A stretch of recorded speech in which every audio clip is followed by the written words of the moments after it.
Yo, hello. I'm playing some weird Chinese thing I found in the Steam right now. I have no idea what it is about. Have no idea what I have read about it. It could be, for what I know, it could be a fucking what you call it, otome game. I don't know. Although the music makes me think it's something or something adventurous, so I don't know.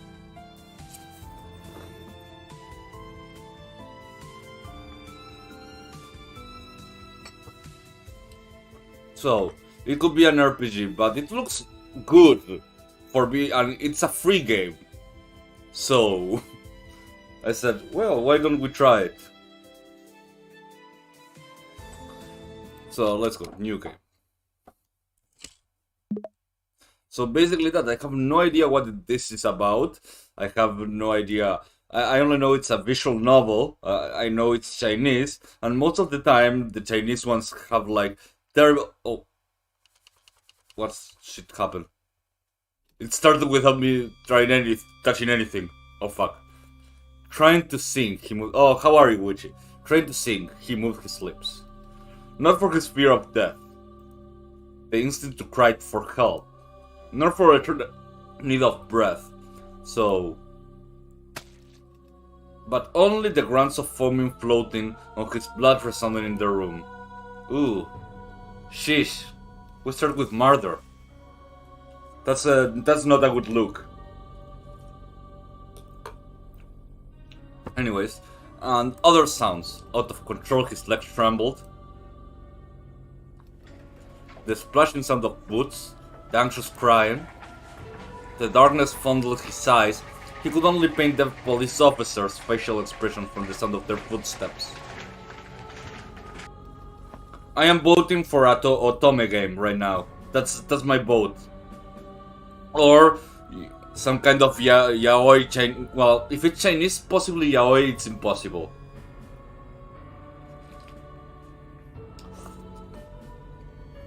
I mean, if you make some gay game, they're probably going to ban your Chinese license or something like that.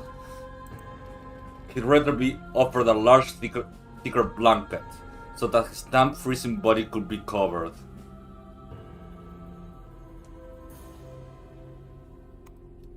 This was the third tourniquet. The first and second ones were soaked by his blood, then got dried and stuck directly onto his neck. He was unable to remember the details of the murder. As I was saying, I have no idea what this is about. He eventually felt his body mass become heavier than it was supposed to be. It is as if he has sunk deeper into the water. The gravity keeps on dragging him down into the abyss. Not long after, a man approaches him, attempting to see if he was conscious.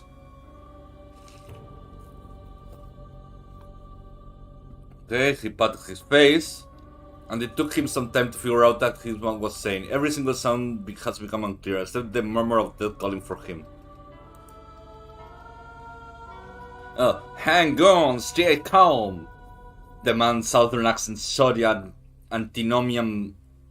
Oh yeah, antinomian is antinomia is basically the name of the place. That's the only thing I knew, and it's because Antinomia, it said at the start of it that Antinomia was a place, like, the politics of Antimonia doesn't have to do with the authors, something like that. So I'm guessing it's going to be some kind of dystopian thing. Actually, I don't know, how dystopian is China?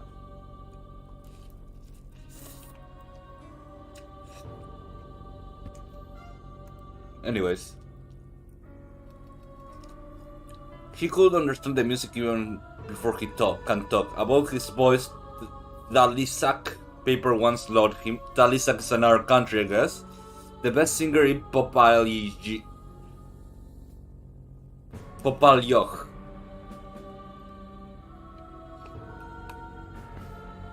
Everything sounds kinda Russian. Every inhabitant took a leaflet of his father orchestra before they arrived to Promland. He took people's pride for granted. Since the day he began to sing, he believed that the world would be captivated by him forever. Born with a clear voice and a talented mind, he believed that he deserved all the cheeky love of the world. And now he's dead.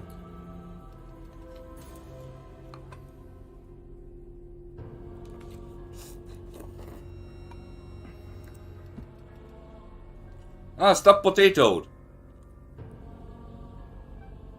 Well, before I forget, just telling you, last time it's better than you get on troll, because last time the YouTube kinda spazzed out for some reason, and I stopped being able to, well, stream in YouTube for a while. The stream kinda popped out of existence. Anyway, how are you doing? Stop potato. They were in a rehearsal when the death paid a visit. He remembered the appearance of a blurry shadow with a sharp voice that could even split the particles in the air.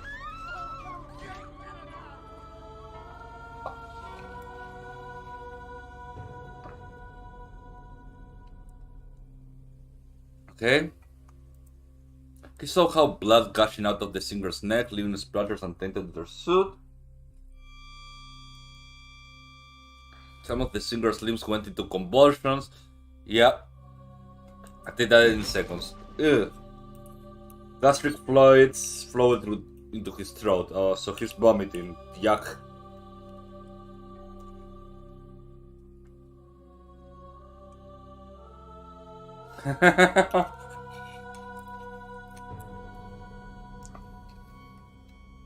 I see.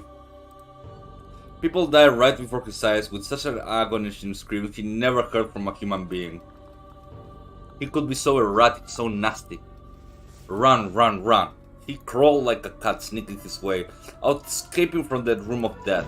He tried to stand, but no avail due to his father's. Then a hand grabbed by his head and he felt a cold sensation on his neck. Blood maneuvered through his muscles and vessels, and the murderer then released him. He fell on the floor for the second time.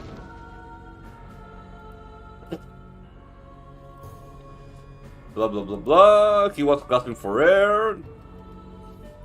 The struggle he made so far has drained what left of his power. A person then turned him over and froze for a moment. It's the murderer. Shadows crumbled into his eyes. Oh, so Shadow the Hedgehog. Okay. That murderer crouched towards him. He felt heavy for a second, his head felt tight, then the next second his mind loosened gently. Then he said, "Nothing personal, kid," and ran away. Have you struck him? His voice, the tourniquet sticking on his neck, the performance in the theater, the first time he sang, the first time he stood on stage. These memories wormed his way to this. Trying to sing, he moved his lips. Tonality and rhythm tamed him. He believed that his devotion in music, though true, will never abandon him. But no matter how hard he tried, only noise of a broken wooden door resonated in the air. Rays seeped into the flowing blood. The murderer's intrusion into the bright future is the most unforgivable. His voice, moreover, the only thing he cherished. No, not enough. The murderer must lose every single thing that belongs to him. His feet, his eyes, his tone, his organs. He will decorate the whole stage with his body. And that wouldn't be the end. He would not culminate in this. He stretched his hand out into the air with a foam of blood trickling over the floor. He craved to sing the aria which he favored. But how could a violin perform without its strings? In the darkness, he saw itchy,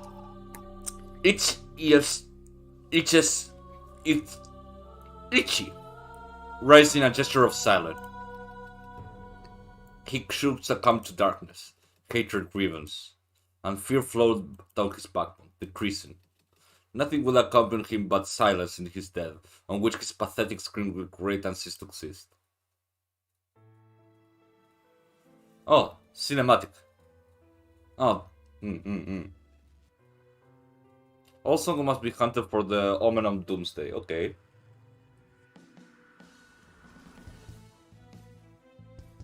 I will tell you, it's extremely rainy from my side too.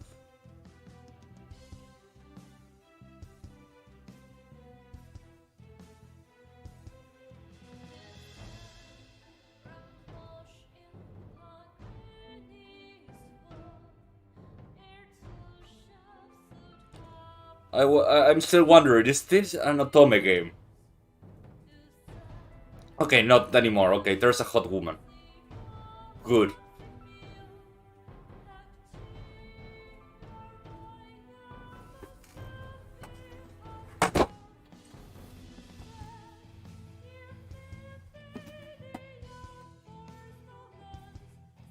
Okay. Never allow the emotions to get the better of us. Okay, fine.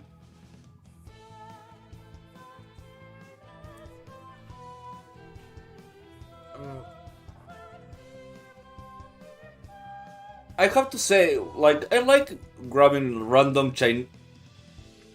Yeah, I should.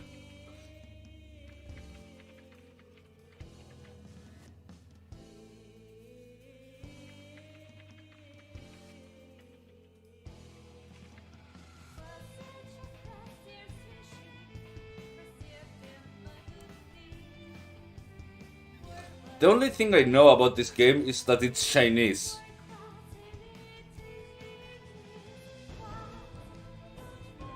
And I have to tell you, I have played a lot of Chinese games, and the Chinese game indie games industry is actually really good. So far, only one game I didn't like, which was a murder mystery thing, and that's weird because I usually love murder mystery things.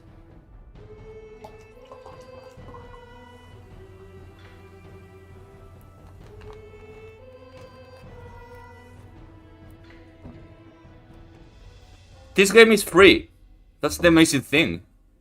Or maybe it's only the first chapter. I wasn't paying attention.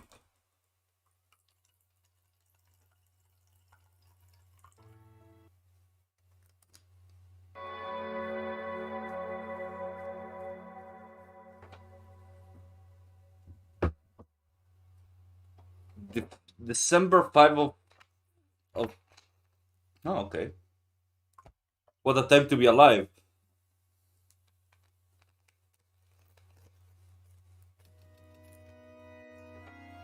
Okay, upon the altar, one could spot a burning candle.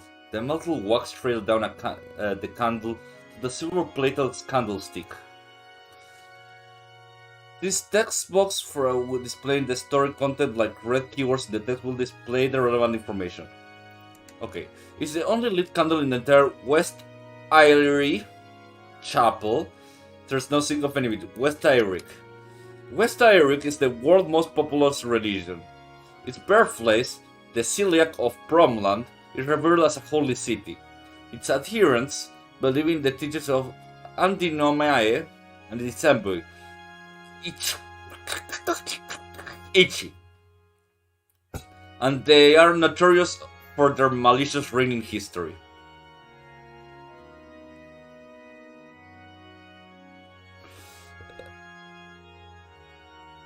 The faith is unpopular outside of Talisac. So basically we're probably still in Talisac. Okay.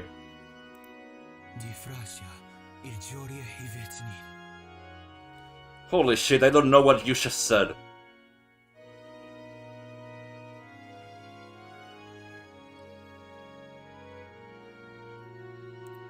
Okay, it was the last night. The tomb gate opened to the faithful while the dead groaned, bringing filth, blood, and pestilence upon the world. Aka says, Hi Seno, who are you? Hi Seno, priest of West Eyrie. He's now managing the chapel of St.Godhrkar seminary. He brings gospel to the local believers. He's a very popular in the college for his baby face. Disappointed in the incantation of the order during the civil war in Promland, he has stopped reporting to them 3 years ago. He is busy with tending a small chapel and directing the choir of the seminary right now. Kind and righteous, as he is, he can be naive sometimes, which is probably resulting from his only experience with students and believers. Okay. Oh wait, network. What's this? Okay. That's the only thing I have. After heaving a sigh, Haiseno extinguished the lingering flame and stirs the melted candle. And so Theophilia received a decree. His revelation was given by Botru. Oh yeah, they mentioned Botru. What the fuck is Botru? Botru, or the omnipotent one, basically saying God. Well known for its eye, is one person of Andinomaya. The Benite God manifests as Botru, and the other one, each itself entirely being God. Botru is always observing the world but cannot directly interfere with it, and thus they created Iches. This is why people often turn to Iches over Botru when praying for the blessings or morning wars. More? That's all I have. Alphabet?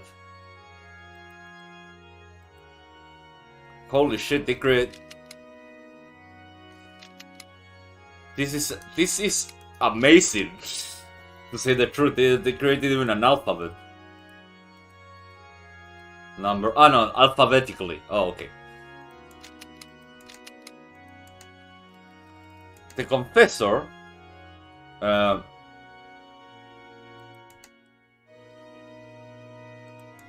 Okay. The Confessor gazes down the rows of pews, so I guess he's... The Confessor are ministers who live... Yeah, I figured out.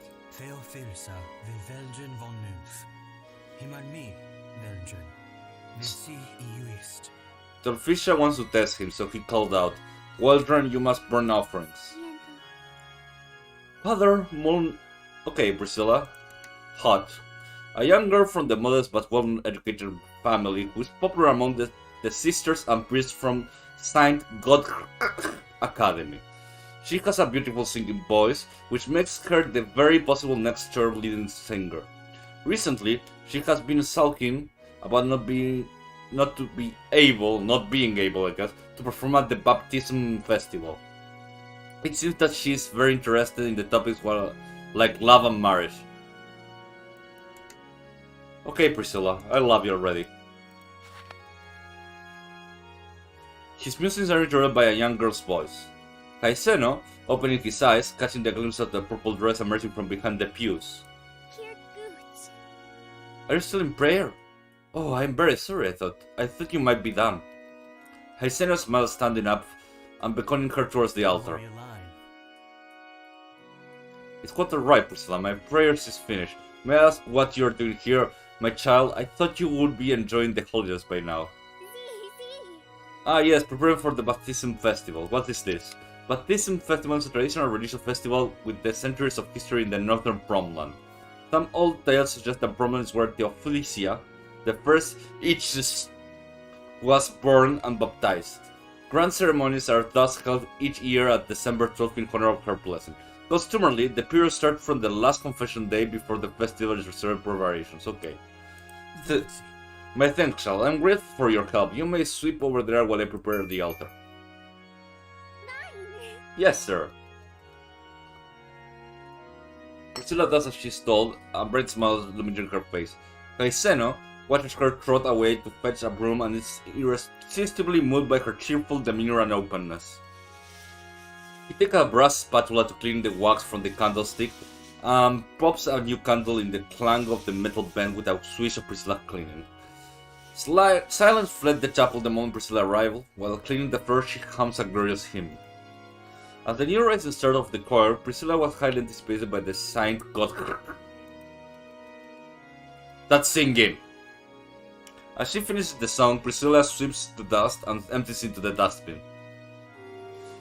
Father Mulnathan. Yeah, Mulnathan. I have something to confess, and that would be? I actually came here to ask permission for us to sing during the festival. Sister Fiona, currently singer of St.Godhrkar, and pious and kind girl, and everyone else in the choir agreed that it's such a waste that we're not singing.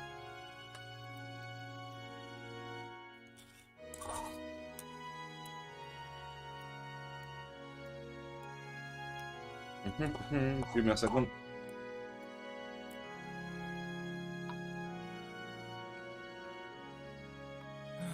Priscilla, we have been over this. Our cure will not be performing, and that's final. But father, it will be the first baptism day since the war ended. It doesn't make any sense for a traveler not to join in the celebration. But everyone who heard the Haiseno didn't respond to the invitation thought he was being unreasonable. The only one who truly believed his decision was no mistake was Haiseno himself.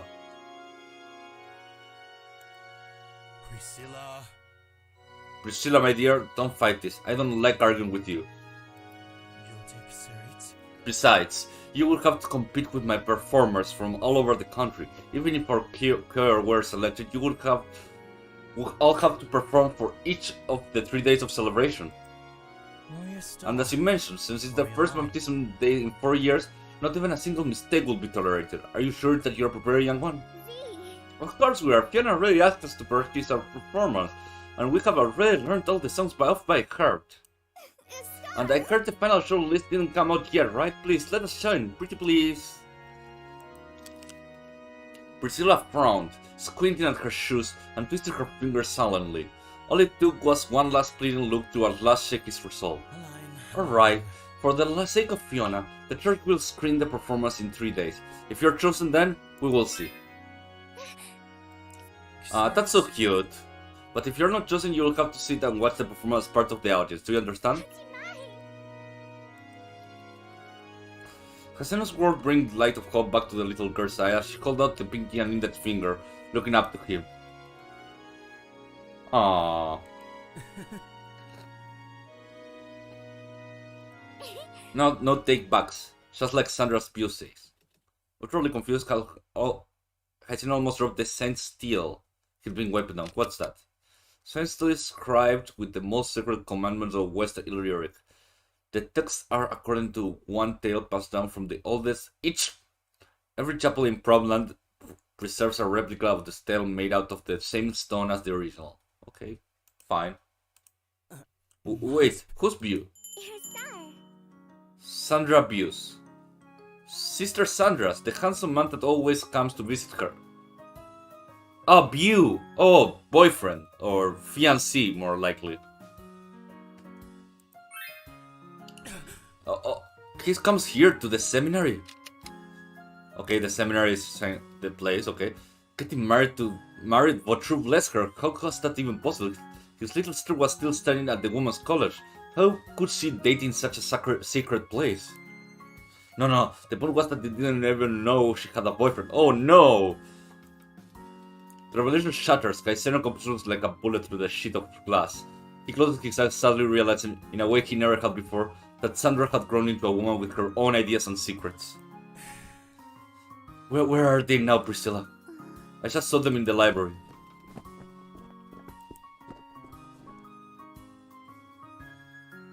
Oh, there's a clock. Haiseno goes straight down the hallway towards the chapel library. The brass on the door was immaculately polished, that the distorted profession of his face looked back at him. The confessor of St.Godhrkar squeezed 2 pieces of paper in his hand, the ticket of the baptism day.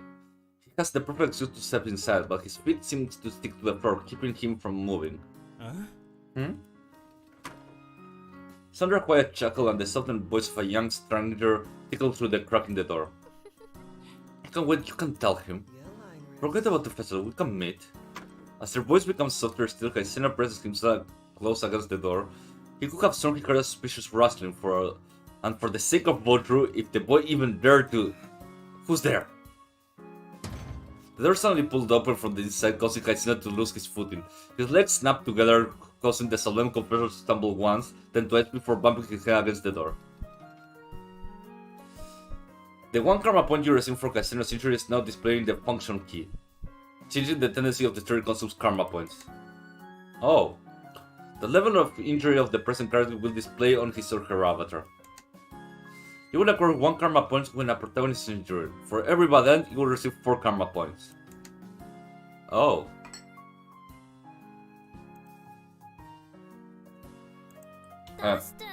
Brother, why are you here? Sandra peers over the boy's shoulder, The two of them as close as a pair of sparrows in a snowdrift. I thought you were a suspicious man. The young man steps forward and gives a friendly smile. But thankfully not. You must be the Reverend Father Molnathan. I'm sorry, I didn't know you would be stopping by. Haiseno doesn't like the young man at all. He doesn't appreciate the poorly disguised sarcasm, nor the aura the man gives off. An aura which certainly doesn't belong in a seminary. Father Haiseno... Oh, how are you, Tiro? Father Haiseno is fine, thank you.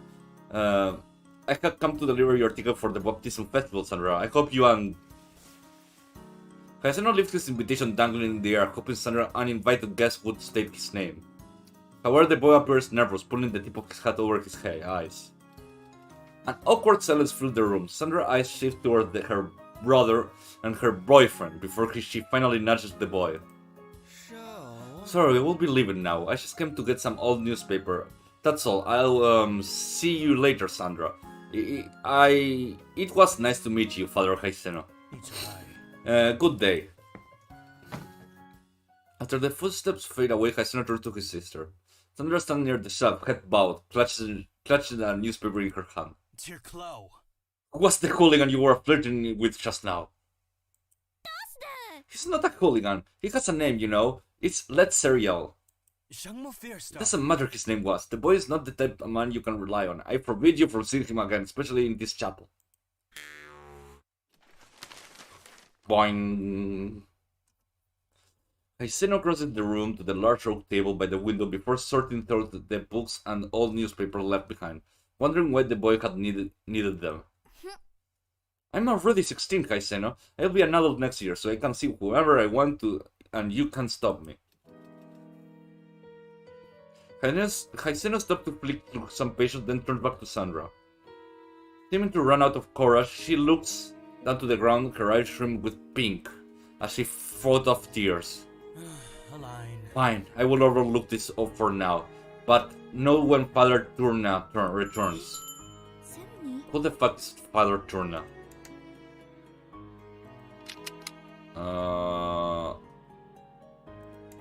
Is it here? Yeah. Is it this guy?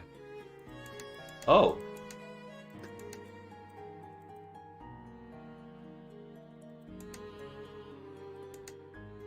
What's the very thesis order? A wandering priest who was converted by Father Guiel after Haiseno. He was sent to Skya Domain on behalf of the Father Ermengarhard or whatever, to preside over the day-to-day religious activity. Turna, holy shit, Turna, was arrested at the last crime scene of the series of murder, which makes him the prime suspect. Sash. Zadź. Let me see. Glossary? No. Network, but does it move? No.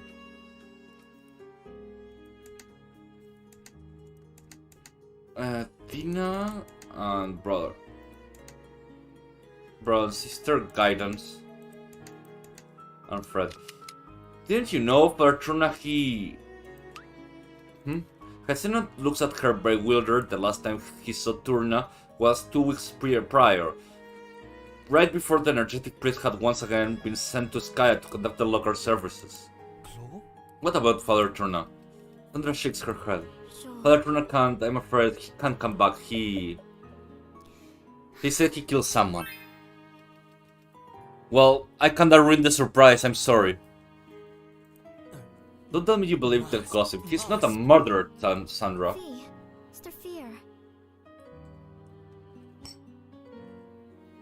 I can't even read the case in the news, it was so brutal.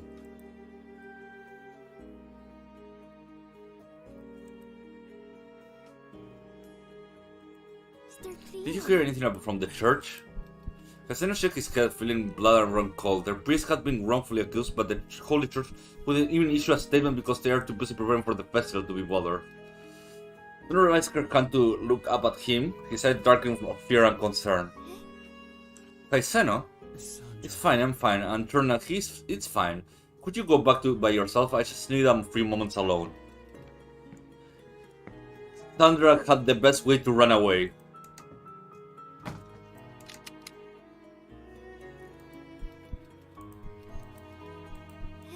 It's gonna be fun. Haseno placed hand over the holy canon, trying to calm himself, but the first still counting. Basically the Holy Bible, I guess.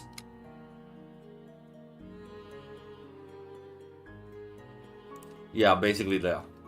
In Veldren, near the east.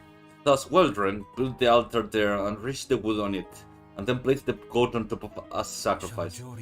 But the calamities and distresses still don't pass. Torna has already been crucified by the public. If the real clear isn't caught, and the church doesn't stand for him, he might as very well be sentenced to death. And Welderan held his belief. He said, "In times the truth prevails. Deliver me, O Votru. Grant me the wisdom and the eye to see through truth." Haisena stands alone in the empty library. The sound of praying hovers among the tall shelves and countless ancient books. Have mercy upon us, O Votru.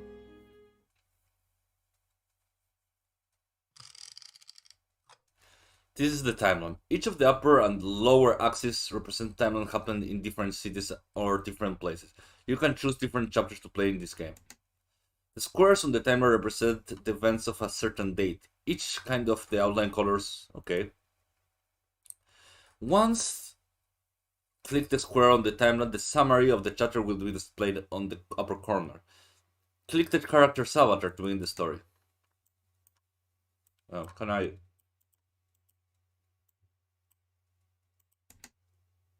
This is the thing I just had. And who's this? Servlet Fischer. It's like they have like normal names, but with several letters changed. She's got something like Sherry Fisher or Chevrolet Fisher. I don't know. Chevrolet is a normal name, right? Right? I'm gonna. Nobody's opposing me. It's a normal name.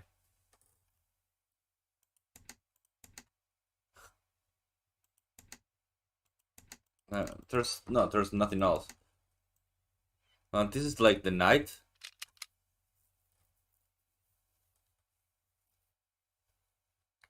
Oh, this is in Skya.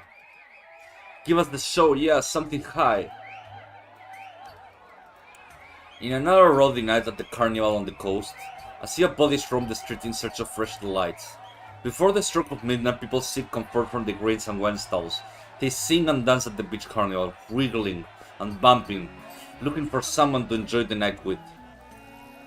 However, one voice rises above the rest, high and distinct.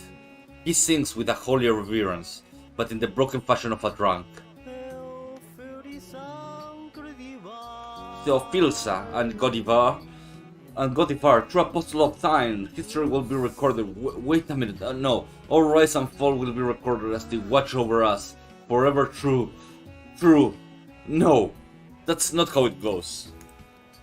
He then realizes the young man has stumbled into a woman who, like him, looks out of place. She smells of berries and orange blossoms. Oh, Marianne.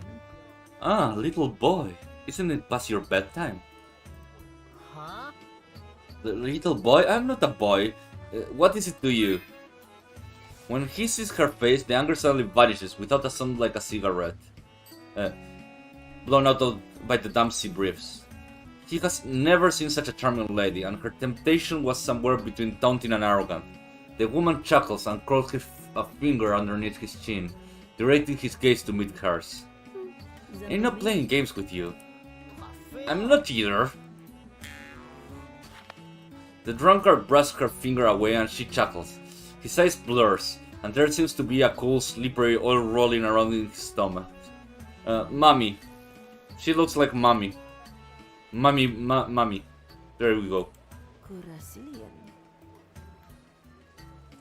Can I let you on a little secret? Oh man. Her beauty has an aggressive air which makes men want to avoid her edge, but also ready to shift their eyes. What? Rule number 1. A decent look is part of being a gentleman. Your fly is wide open, dear. Now scurry home. Knell gulps as Charlotte snickered, tugging on his undone pants. She pushed hers away and stumbles into the night. Satisfied, Charlotte turns her eye to the dark sky sprinkled with twinkling stars. She gazes at their cold light for a long time, and then smiles on her lips fades away. Well, that's Chad. That's the Chad move. She looks at her wristwatch. The stars like diamonds and the dial reflect a brilliant light. The time has come. Charlotte retreats into the club and makes a beeline backstage. The crowd of sailors and rows swells. They grow restless, waiting for their favorite performer to take center stage. Give us a show, hurry up! Fashion gentlemen, tonight you will be dazzled. A piece of garbage and empty bottles try to fly to the stage. Enough talk, where's our show?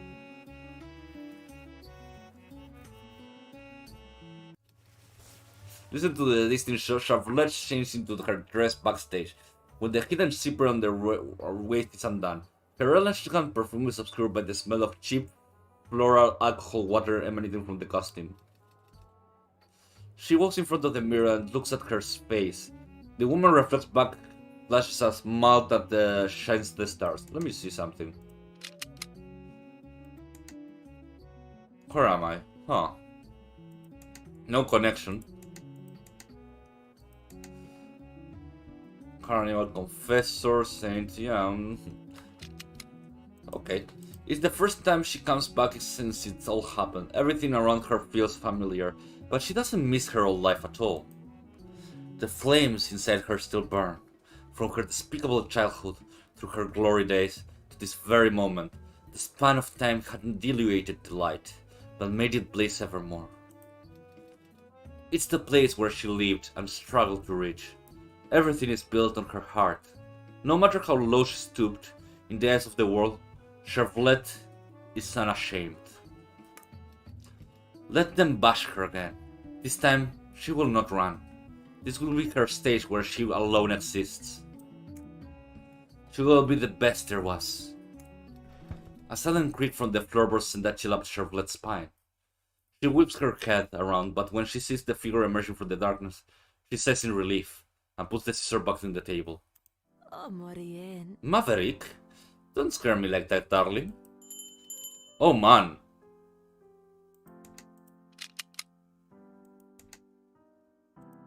Love. Ooh. Maverick was once one of her fans, although he was hardly noticeable when Charlotte was the lady of the hour. But after all these years, she found this better than many others who ogled her while making vulgar jokes. He doesn't say a word. Sometimes silence is all they need to communicate. Charlotte feels his hand lift her hair and puts something cold and heavy around her neck. Shang. You didn't have to. Mufista. It's not a problem. It's as beautiful as I imagined. Her smile is tight and incredibly sad. She lowers her eyes as she sees the crippling smile in the reflection of the rhinestones. The prideful singer disappears, and the sorrowful lady remains. Even the halo of the black pearls seems to be pale and sad. She can't afford to lose Maverick, and she's eager to fulfill their common desires. When they're no longer wander, they will become a harbor for each other. They will create a family here in Skya, become the happiest couple in the world, which would also mean putting an end to their dream. Of course, Charlotte can never bring herself to end his yearning for the spotlight. Now, with the spider-seeking hand, he refuses to let go. Maverick. Tisha Elaine. Is everything alright? You don't look so well.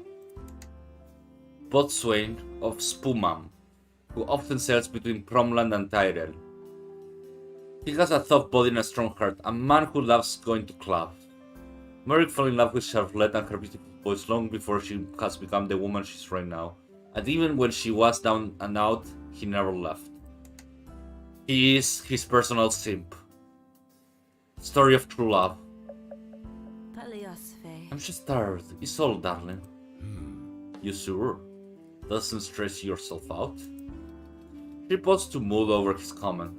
Charlotte is well aware of Maverick's unwavering love for her. Yet, her soul knows how much her stage means to her. To the more Maverick cares, the more pain her to move forward. Tired. I'm just tired, darling. It's time for a move from here onto bigger and brighter things.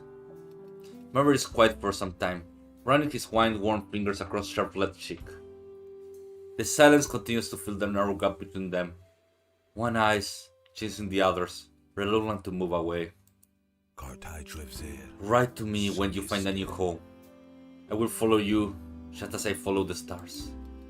Charlotte smiles softly. Maverick always uses his love to peel off her disguise, overflowing her heart with warm love. Maverick. Go ahead. Show your voice to them. Line?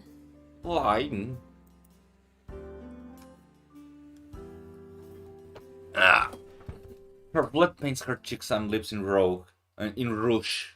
Not rogue, this is rouge. Ready to face the world, she makes her grand appearance on stage. That's it, that's our queen!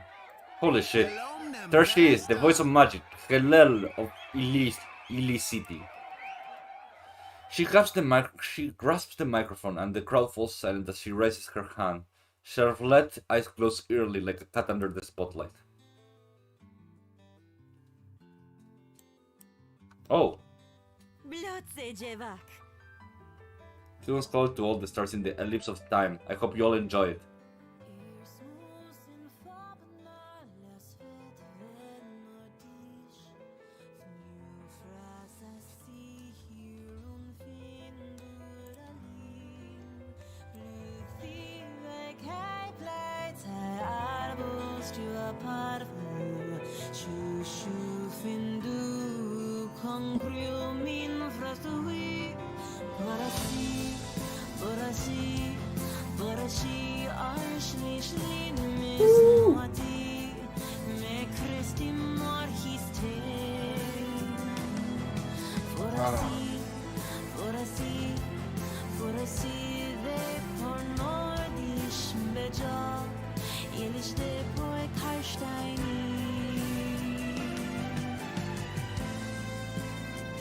When she reaches the climax of the song, she even changes the style of language. Many audiences are crude sailors who can't even read. They couldn't understand the sorrow buried in this song, but they are enchanted by her deep flow.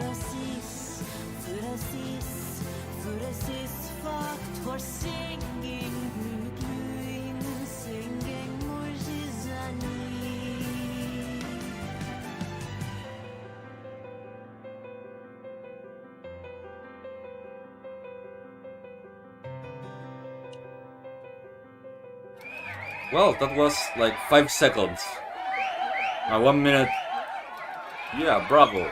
And call. Thank you, Larry. Thank you so very much. The audience is agitated. Some sailors even try to climb the stage while many more throw flowers toward it. Red and pink petals rain down. Eager to escape the men rushing the stage, Charlotte sneaks off the side or down the stairs. Pushes the club back door only to be grabbed around the waist by a man she knows well. Yeah, for sure. Gilbert, owner of the Club Stella, an artful and subconscious man. He's the object of the singing competition. What they don't know is that they are just tools he uses to please others. I'm pretty sure everyone knows that. For Loan, the owner of the Stella, smothered her with kisses. Doesn't seem like the same man who once threw her away. Fifiolo. Come home. Come. Have some food. Take a sip of this fine wine. You deserve it.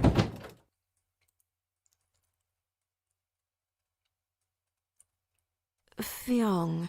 That's alright, Mr. Fallon. Svea. I insist.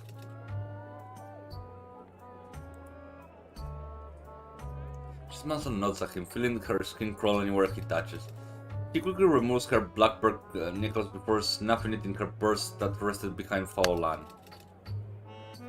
She doesn't notice the sound of clutches and hitting the ground. Another hand that reaches at this time belongs to a foreign face. He looks very sleek, but a mink coat and tons of hair oil couldn't hide the lifeless old man smell. He must be over 60 years old. Yeah, for sure. Sir Kumar, this is the gem I spoke of before. The reason our state always delivers a dynamite performance.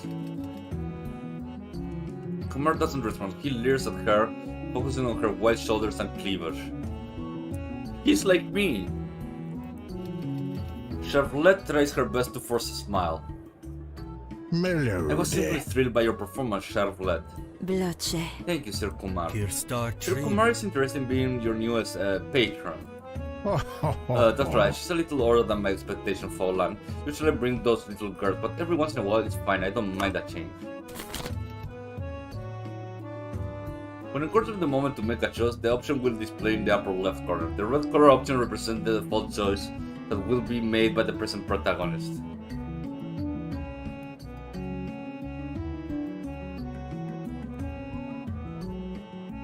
When you switch to a possibility, the story will only be changed after you click on the possibility. Only switching between possibilities will not change the story.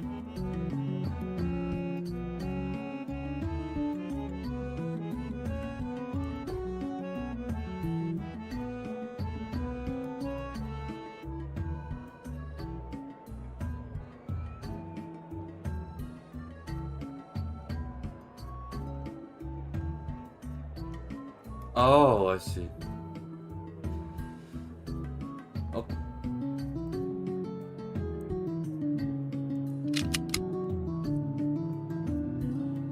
Okay, you leave. Born a Rebecca, oh, Chevrolet looked past Kumar and Fowlan's face. Behind her conversation patterns as she figures. He who becomes Chevrolet hopes when she fell in the depths of hell. The man comes into focus, a 40-year-old gentleman wearing a pale suit. He simply stands here, yet his demeanor is as if he stood in a grand opera house instead of this poor little crowd. Morien. Yeah, for sure. As Chevrolet stands and attempts to walk away, Kumar runs his wrinkled hand across the side of her leg. Turning in disbelief, Chevrolet finds Kumar smelling his withered old hand.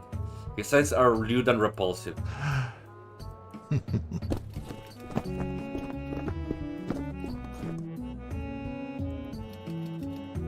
Lagarde won't let that happen. No one can treat her like that, like I thought now. Yeah, fuck off. Slipping through the crowd with surprise ease, Chevrolet finds Lagarde and his driver waiting for her, like they always do. Enough? Yes, good morning, Mr. Whiteson, and Robert.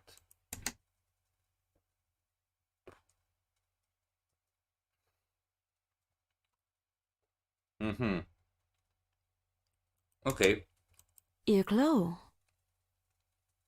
Yes, Rob. I had a. Let me see something cool. I don't want to change, but probably for the best. Former employer. Who's this guy?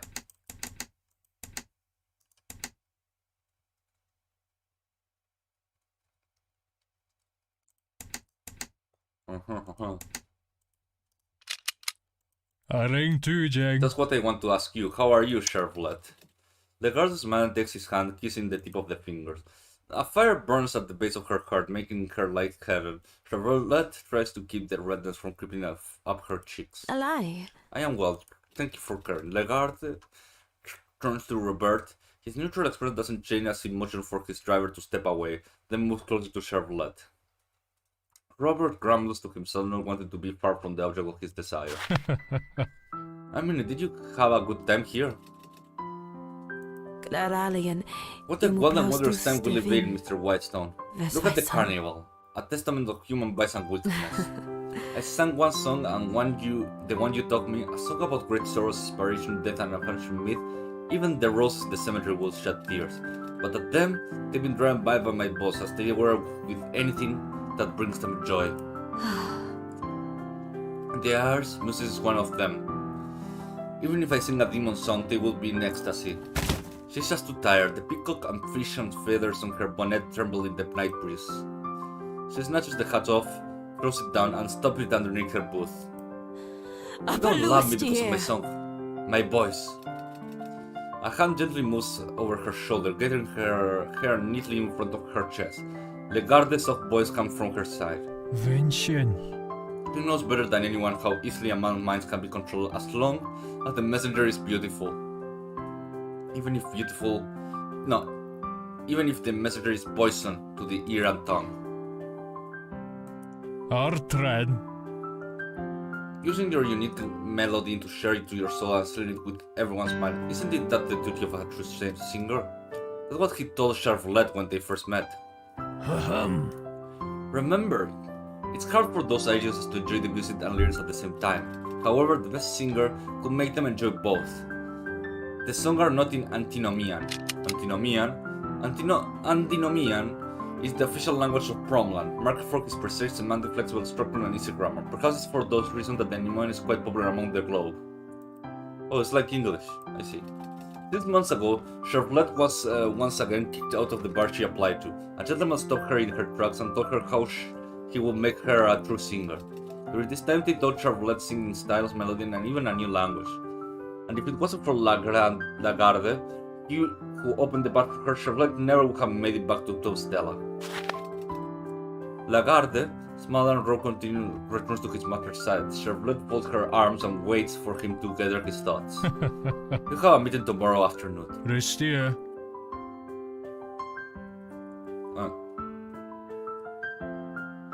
All of us need to attend.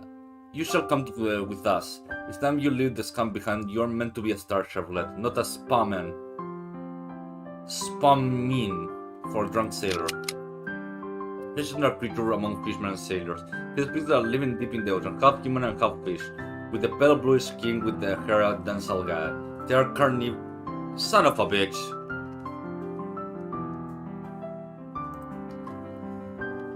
I imagine having to go to your YouTube just to ban shitty bots that are coming out of nowhere.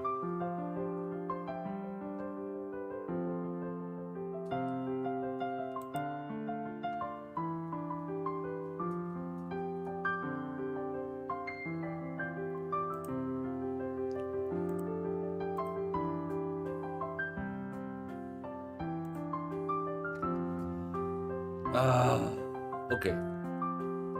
Let's go back. Angie. Okay.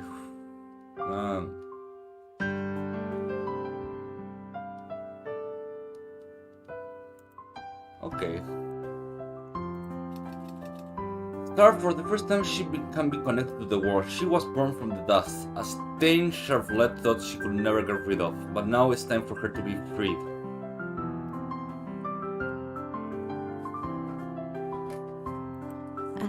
Okay, when I return, shall I inform Mr. Follan? Artred. No, it's time to shed everything that has been holding you back, Follan. Stella, illicit. Maverick, too. Vincent. Erase them from your mind. They are nothing but hindrances to your destiny. You are not like them. Rustia. Come with me. Soon you will stand on the stage of the opera house, surrounded by dignitaries, and when you do, this will all seem like a bad dream you had while lounging on a sofa. As I told you before, we offer you a chance to attend the supreme opera and sing for the most honorable audience of the baptism of fire. Baptism festival, I mean. But it falls on you to take the opportunity.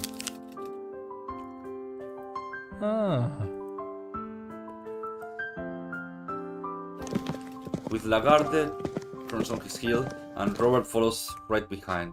They make their way to the car, pausing by the door while Charlotte makes up her mind. Charlotte hears a wavering voice inside her telling her to reconsider, but soon all hesitation died. Everything she experienced was leading up to this very moment. Robert waves to the serene Charlotte, and she walks gratefully towards Lagarde, the very same way she entered the club. Rustia. She takes one last look at Stella and follows Lagarde into the dark night. The tide rises on the beach, and the carnival in the distance is reduced to a few broken lights. Club Stella. The love of dreams and corruption. I still feel good singing and dancing, but no longer represent Charlotte future. Goodbye. Charlotte disappears into the night, and her black pearl necklace shining under the moon.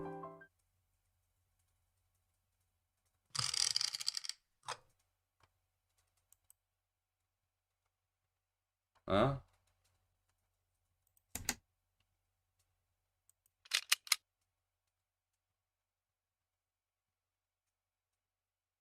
What's did I do this? Yes, I did this already. Blah blah.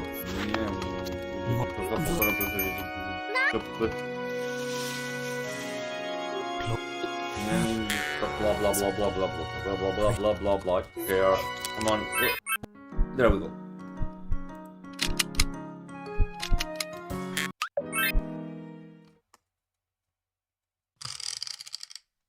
Okay, so I go this way, I guess. Oh, Raven Witchar. The prosperous city of Ely, Raven Witchar, a boy from a remote area, always has to work hard as an intern to make a living. Fortunately, he has the opportunity to work for the Ely Police Department. Raven glares at the clock on the wall again. The long hand strikes as 12 and the short hand ticks on the next hour. It's now 9 o'clock. The sounds of the brass and the guitars and the drums will still resonate through the winter night, all the way from the docks to his window. The more you listen, the louder the roars of the crowd. Raven finally puts down his pink cutter and takes off his gloves to make himself some coffee. As soon as he pushes the kitchen door open, the foul smell of fish and rust instantly gives him pause, a frown forming his face. The pots and pan are pallid haphazardly. I don't know how to say. Give me a second. Where is the here? Haphazardly. Haphazardly. Haphazardly. There we go.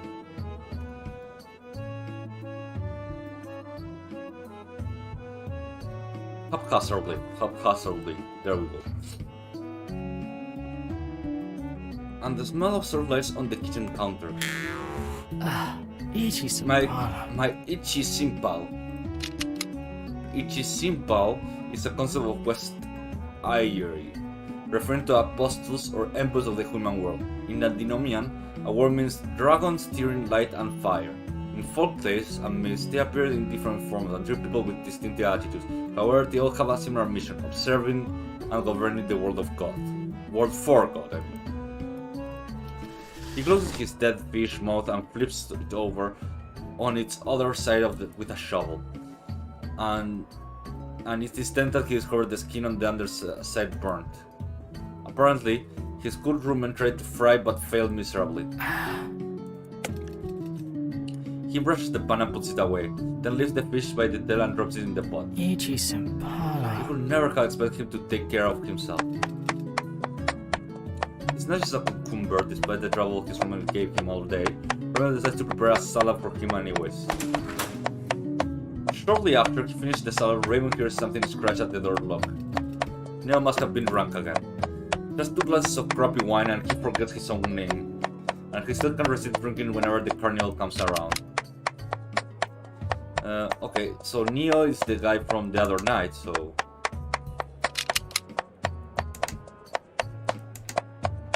Sponsor, flirt, flirt. Who's this?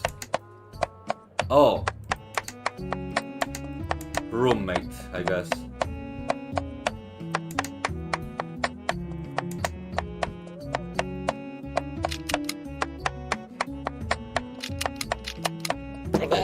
Before I got to the door, Knell had entered Raven and find him leaning beside the kitchen table, looking like he was about to vomit. Oh. Hey, don't throw up in here. Get to the bathroom. It's easier to clean up.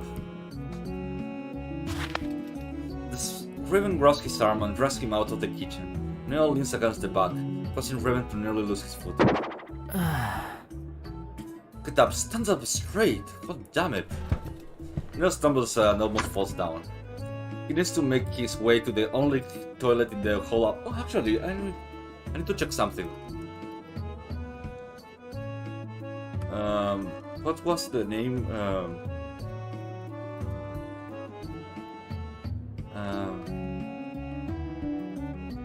What was the name of that game?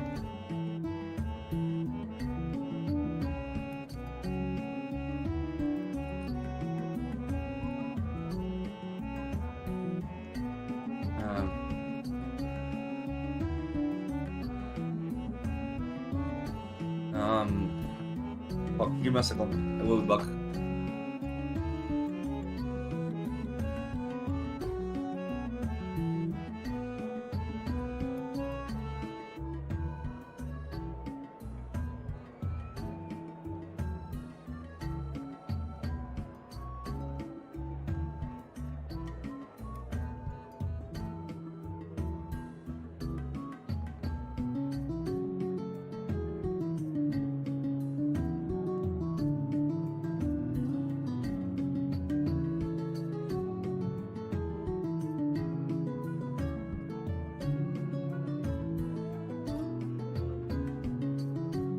I remember now.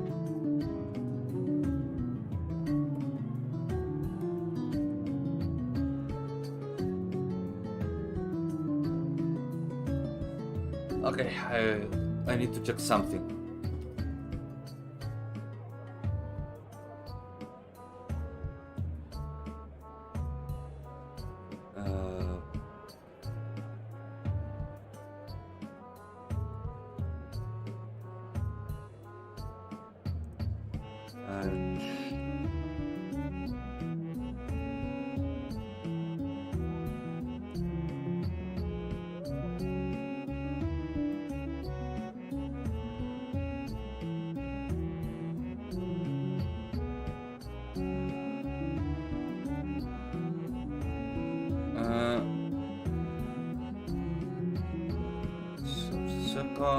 Oh, okay, yeah. No, it's still not out.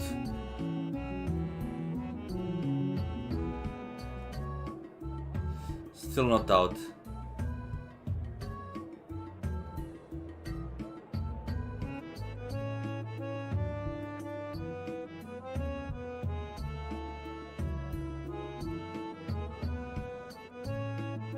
Huh? Oh yeah, what's this one? Ah, I see.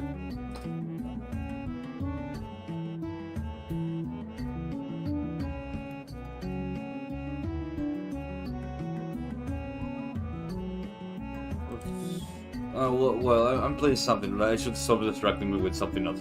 Knell stumbles on almost falls. He needs to make his way to the only toilet in the whole apartment. As soon as Knell gets there, he throws up in the drain. For a while, he struggles back to his room. Knell eventually begins to recover. He is now presently tucking salad and bread into his mouth as he narrows his eyes at Raven. This lad is busy packing various items into some kind of kit. Hey, what are you doing? Isn't that the case of patient visits? Neo, Raven's roommate, a guy who seeks for the opportunity to perform a lethal opera. He's backup singer of the Pearl Shell Orchestra who can sing religious songs and arias, but he wants to do more than that. He could be a successful singer if he wasn't too strong in making a living due to his having a living due to his lack of inconsistency. I guess lack of consistency, not just the hilarity and excitement, so he loves going to the ground. He has never succeeded in picking up. It's hard to say if it's due to his lack of charm, but it's certain that he doesn't have enough courage to do so. Poor dude. I'm him.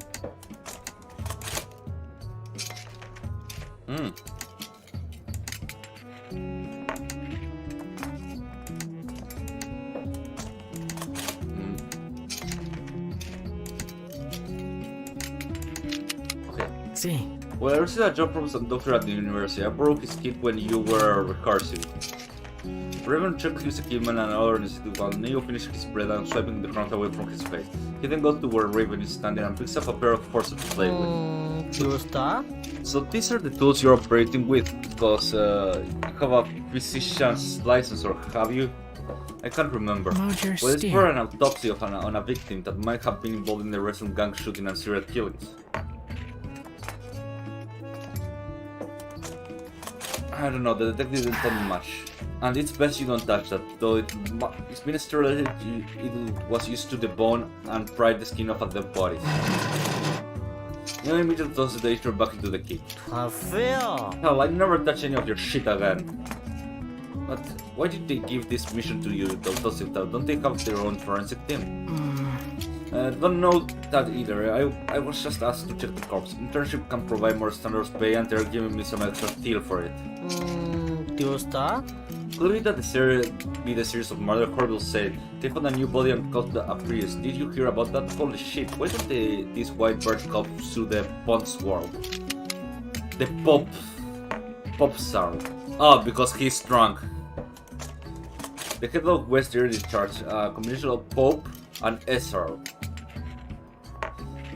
which means apostle. Legend says that ever since each simple stopped appearing directly before mankind made pacts with humans of special talents to carry on their wheels. In West Earth, it's the Pop Star. Don't know either. I was just asked to check the corpse and make some extra internship. Really can provide more. Don't feel inferior. Neo burps loudly and slaps his roommate hard on the shoulder. You're gonna be like those great doctors in the bespoke clothes and gold-rimmed glasses. You don't bother leaving your golden house within the at least 500 till in your pocket. Till is money, right? Not word slurs out of tune simply because, but pleasant singing voice. Raven rolled his eyes and has no choice but to grab Neil's arm and push him into his bedroom, urge him to go to bed. Don't push me, I'm not drunk, I'm only had a few. Now I'm almost straight towards his rooms. For a few steps, his son returns back and shouts. Rava! Is there anything else to talk about? Oh, do you know about the performance Amazing Pearl Shell Orchestra in the Holy City? Si. You have mentioned your role in the orchestra a number of times. When you were sober, you even admitted the invitation of Tilsak came with a good deal of tension. What's going on? Yes, the team that moved to perform in Talisak is an attempt to break contract. The old men talk too much and think too little. They're scared of poor girls in our group out of their wits. Phil! Now there's all kinds of rumors saying they are about to disband, and as if that was because of the man itself and not those lifeless schemers. Even our lead singer suddenly ditched the performance yesterday. What's what? Our leader said that if I do well, they'll choose me to replace her as a lead singer. Now that's a first. Really, that's great. Yeah, but I got nervous. That's why they're throwing a party where we can all relax and get back together to announce the news. Sure. And I suppose you want me to go with you? Easy. That's right, I can go alone, dude. That'd be embarrassing, so if you have time to go with me in the evening, I won't invite anyone else. Line. Well, I should be done before noon tomorrow. I'll go within the evening. I knew I could count on you. You're definitely my best friend, man. I'll always love you. Now face relaxes and then blows a loud kiss to Raven and stares into the Otome, there you go. Raven stares at the space where the friend had stood in the heavens alongside, and the revelry of the neglected carnival springs up again. Only this time, instead of drums, the other instruments are more apparent. The Raven is almost done cleaning up all the vomit and utterly knocked the rattles the door. Oi! Landlady, are you there? He frowns and looks down the rug in his hand. He really doesn't want to make contact with the door now with his dirty fingers, but it isn't polite to keep the lady waiting. Raven quickly grabs the towel and wraps it around the doorknob. The moment he opens the door, a strong fragrance perfume, or perhaps the smell of cosmetic blend with the heart of a human body, brought right to his face. A soft lump of flesh brushes against him from the shoulder of his chest. His eyes drift down to see a woman's baggy breasts, which are wrapped in a pink nightgown. Well, I don't see a pink nightgown, but if you say so. The landlord pulls a long face and furrows her slender brow. Insolent child, what are you students flustered about? Apologies, ma'am, but what is the matter? What is the hurry? Come down, you got a phone call. Oh. Okay.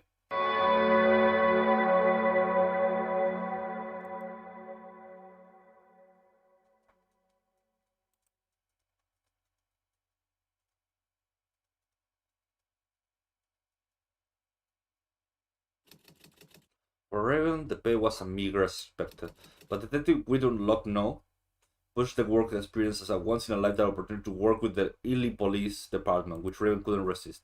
His peers already knew it would be one of those thankless jobs. They were happy to let the rookie have it. The mortuary is still some distance away, but he can see the door is shut.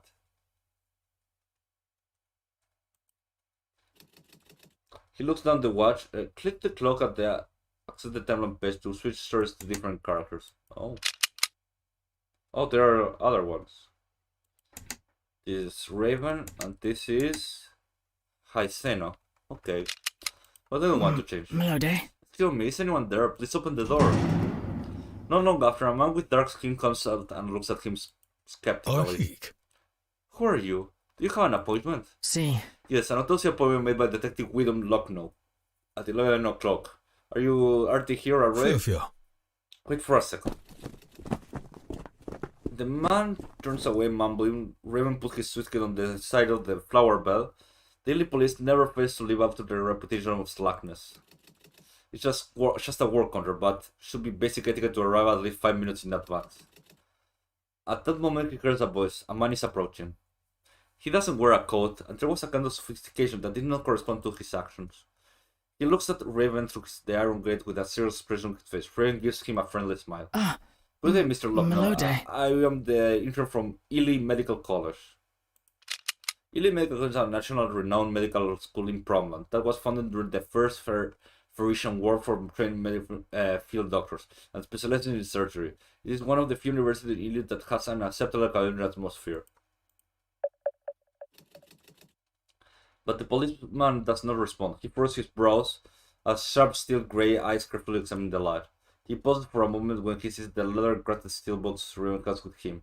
Noticing the coat of arms of Ely Medical University on top, his expression softens. He takes a key out of his pocket and opens the chains of the doors. Oh. Likewise, and we don't Lucknow is the other guy. I'm his partner. Oh, it's another character. How do you pronounce this name? Yishrun is the East owner, sir. He's the first Kayan detective of Ely Police Department, a decent man and a complete workaholic with one of the highest case clearance rates in the city. Because of this, Yishrun is not very popular in the corrupt department. Only his partner Gwydon is close to him. Network. Yeah. It's this guy over here, Illich. Okay. You must be East Owner then? Nice to meet you. East Owner? No, East Owner. Fuck, those names are... What the fuck? Align. Nice to meet you too. Since we got two of us here, it's initial that we would... that he would this... It's initial that he would... something this. Anyway, what's your name?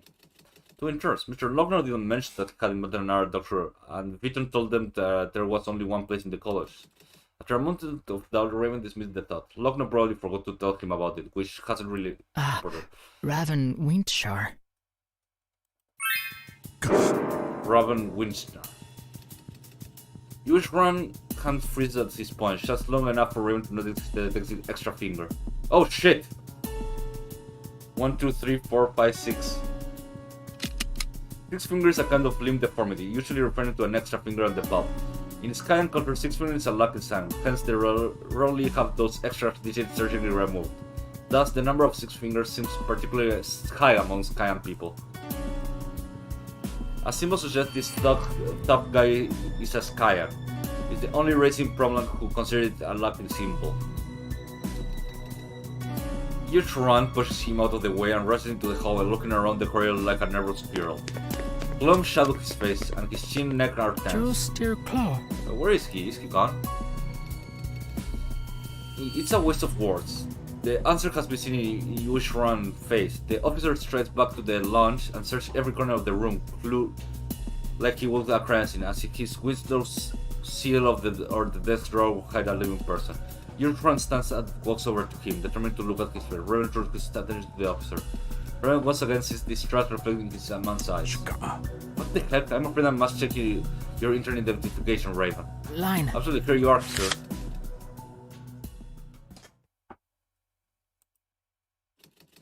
Yours run lifts up the white cloth that is wrapped around his autopsy table and checks on the disease. After seeing the condition of the corpse, he heaves a sigh of relief. Well, good news is he didn't tamper with any evidence. Or the body, shall we start? For a moment, Raven could not tell whether the officer was being careless or overly cautious when he was making things up. Raven placed his suitcase on the table and opens. Blotchy. Alright then, I'll start. Familiarity boosts his confidence, and after putting the latex glove, Raven feels calmer. Even so, fresh bodies, especially when they are the victim of murder, still leave Raven full of sorrow. Immediately, Raven is particularly aware of the corpse's left arm. The skin was stripped from it all the way from the elbow, underarm, exposing the deep red muscle hidden beneath. Yikes. It's clear not from an autopsy, and Raven shudders at the thought that the wound might... Okay. He forced himself to forget the loathsome truth that what he saw after the white cloth was removed had not been as horrendous as his imagination feared. For instance, the corpse face still intact, though the cheeks are slightly sunken, and the lips and eye sockets have started to wither. Skin is at least still there. As for the body, it was not so lucky. The skin at the wound is soft and is torn, and the blade edges have dried out over time.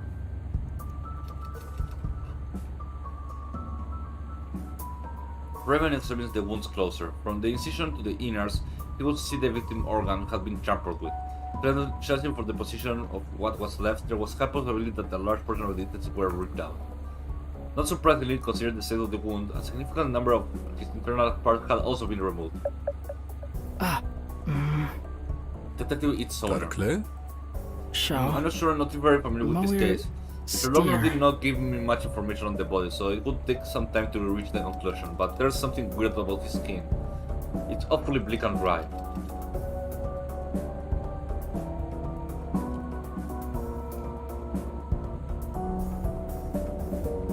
Okay, sure enough, Utran walks to him and pats him on the shoulder. Right, that's what the other guy said too. Presumably he might be rain of blood. See. That's a possibility. Some form of acute anemia. Turns around and takes the capital out of his surgical kit, but as he's about to make contact with the body, Yutran stops him. Shankfall. There's already cut made.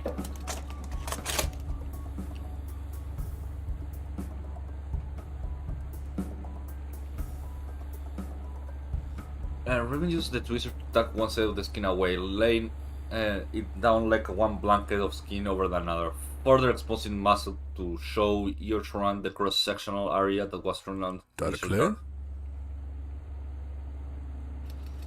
Raven purses his lip and places a twitcher on his tray. I can say that with absolute certainty, but...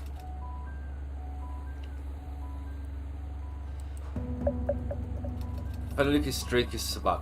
His has two arteries cut, one on his left arm and one in his neck, both which could have emptied him of blood, and there's a hole in his abdomen, so it could be from his intestine. It's... if it was severed while he was alive, that would also cause hemorrhage. But I'm inclined to believe it was cut open post-mortem. Raven uses a surgical hook to pull open the wounds on the abdomen, exposing the entire cavity. The disorientation of the internal organs clearly showed that the extent to which it has been disturbed. Most of the intestines were pulled out, and everything below the colon was gone. Cruel, but what are they gonna do with the guts? Staring at the corpse, Yutran remains silent a few more moments. No. Tell me about it. To think that this is the fault of some maniacal priest, I don't buy it. A mad priest. The phrase lingers in Raven's mind for a moment. Suddenly it comes to him that the word priest has been used in reference to a recent murder. The wandering priest from Talisak. There. He looks at the internal organs of the victim and a strange feeling washes over him. Is the victim of the Talisak priest case? To be honest, I don't believe it's a priest who did it. Besides, there's no reason for him to take the guts away unless he's fallen under the other's one believer.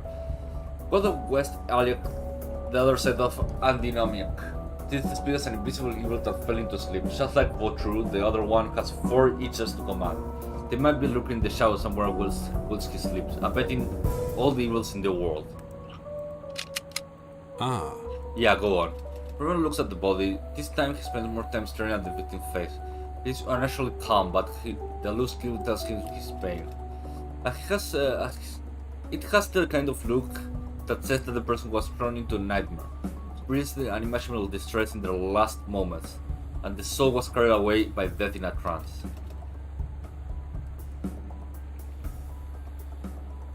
Judging by the look on the face, I think they killed him first and then messed up his body sometime later. Raven licks his dry peeling screen and then picks up the twister and points to the dead man's face. Mojer steer. From his expression, we can see that he seems calm. I mean, he doesn't look like a tortured man. Raven moves the tweezer to the victim's neck and closes the wounds here. Show. In the case, the Mojer interfered steer. death, the tissues near the wound tend to shrink more significantly, and after a certain period, the contraction will release to a point. Line. This part is a classic pre-death wound. With this type of injury, you would first lose blood from the outmost part of your body, like your skin, flesh, and eventually your internal organ will stop functioning due to the bleeding. In this case, there don't appear to be any oddities about the blood circulation. That means that the abdomen was left untouched until after the death of this man. A line I next. can't give you a specific time, but the likely sequence of injuries can be deduced. Look at the wounds, which are exposed to the air. The muscle on the arm is darker than those in the abdomen, which means it would have been inflicted quite earlier. Mojer steer. The contraction to the surrounding skin is also more pronounced than those on the abdomen, suggesting that the cut on the arm was done shortly after death. After the cut on the throat, but after the abdominal incision.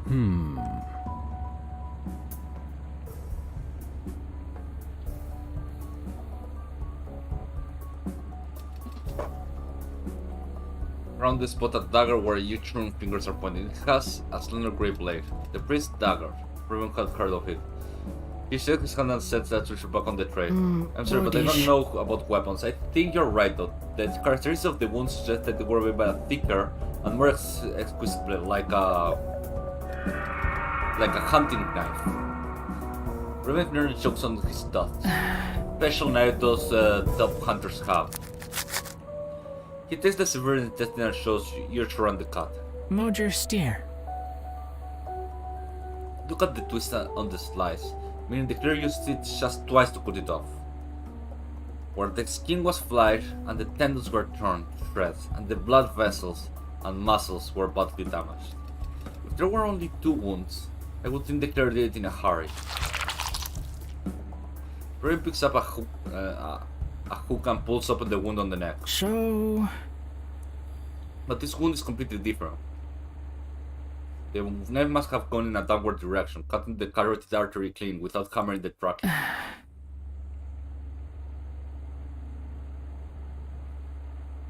Which wouldn't be possible for a typical person, except for butchers, surgeons, or those with such stakes on certain hand. Which is another reason I don't believe the clear is a priest.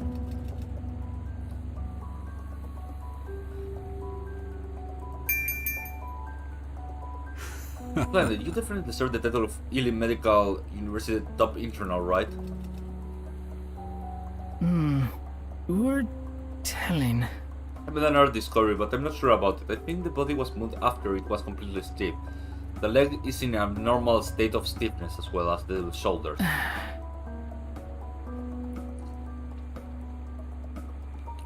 Darkler. The scene is still in isolation, but I will apply for a 3rd round of search. What do you see regarding the identity of the deceased? Look at him, what do you think?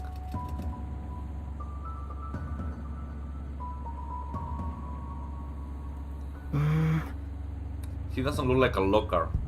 Treasure or Southern, or maybe some oceanic peoples. Okay. Ocean people was generally a term for people living on the Earth's whaling archipelago. Due to frequent intermarriage, the ethnic differences of the islands are not great and can be divided into Tresorian, Maregian, Castelian, and Modafabian. Holy shit, this is too much. He seldom relate to other locals. The only few of them go to the police, even if someone goes missing. Is that right? Twilight. Makes sense, but not enough. A person's hands and legs often tell the story of one's life. Look at the skin of the hands. It's rough and bleeded. There's thin calluses indicated that he often engages in physical labor. And here, look at his knees. They're twisted and deformed. There's a result of long-term exposure to seawater. Adding everything up, he's probably a fisherman or a sailor. N. Replated the body hand back to its original position, covered the deceased with their white cloth. Each run finished the writing flicks and black notebook closes. Okay. I think I got it. Thank you very much for your help. I'm going to both the docks and the port to get more some information. We will pay your salary within 3 days and send you a check to your mail. Don't forget to keep a lookout for it. Line. Blotzy. Right, thank you very much, sir. Red breathes a sigh of relief. He washes the Swisher and scalpel with a gauze and wraps them in a bag and then puts them in another bag, and they will need to be sterilized again when he returns. Gertrude speaks while watching him. Kavexanito. Reverend Winshire, right? You're a good intern. Have you thought about work here in forensics? The pay isn't bad. A few of the old doctors should be retiring soon. I'm afraid I didn't have the intention. I'd rather be a surgeon back home. But I'll take your advice into consideration. Thank you. It's nice to be a surgeon, but is staying illicitly out of bad? It's a mess sentence, but for most people, it's a good place to grow up and live in. Well, it's not about illicity. I have relatives back home. I have studied medicine to go back to the care of.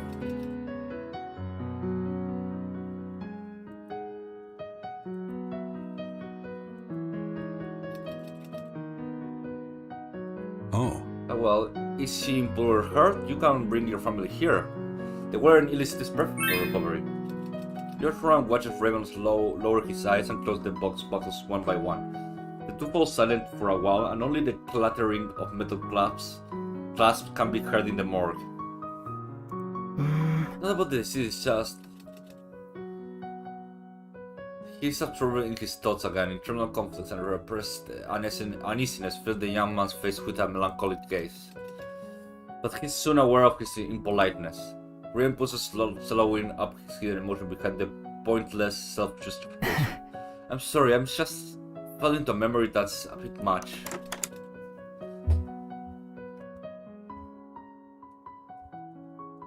Sorry. I have a message.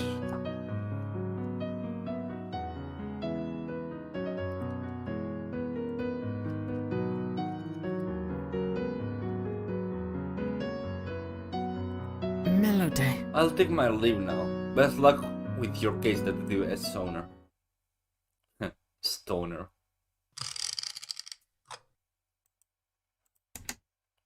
The Chevrolet Fisher. Hi, Seno. Huh? That's VR. Oh.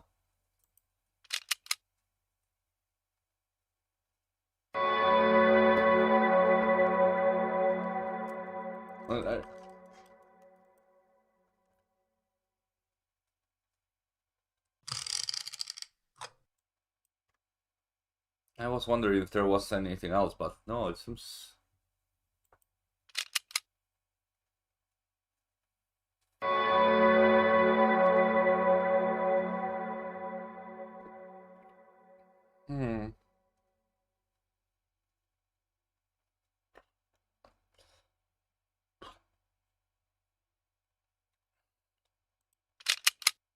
Okay.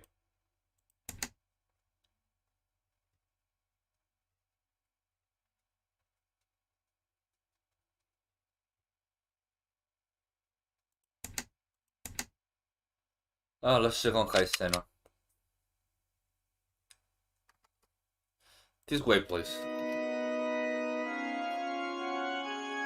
Bash Skaishi, a local confessed to a litany of minor offenses, forgetting to pray over his dinner, wishing his neighbor harvest would rot, and harshly calling his daughter while she did nothing but just chase her dreams. Kaisena holds back his smile.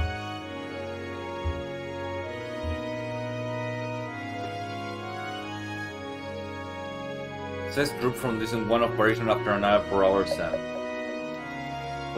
for both truth's sake, he has listened so many daily breaths that he truly struggles to not laugh at their sins, even for a moment. Caesar's only sobers out adjusting his stance discreetly. Warrior Star. All is forgiven. Warrior Do not Lion. come to the baptism of festival. Remember, one man's gain does not mean your loss. His road made many desperate, compounded by the war, and he too has asked for forgiveness. Thus, could you forgive others as you forgive yourself? If so, then I will be glad to see you at the baptism of festival. Losisuya. Vash.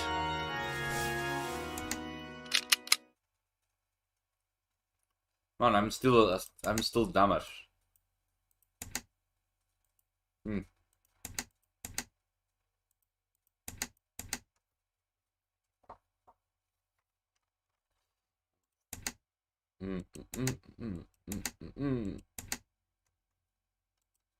Is there any other connections, or is that all? Okay. What?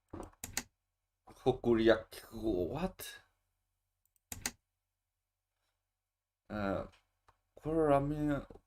Oh, these are the Island people, but where am I from? I am from Telisak. No, that's a city. Promland. Promland is over. Here. Promland Paso. Here. This is Promland.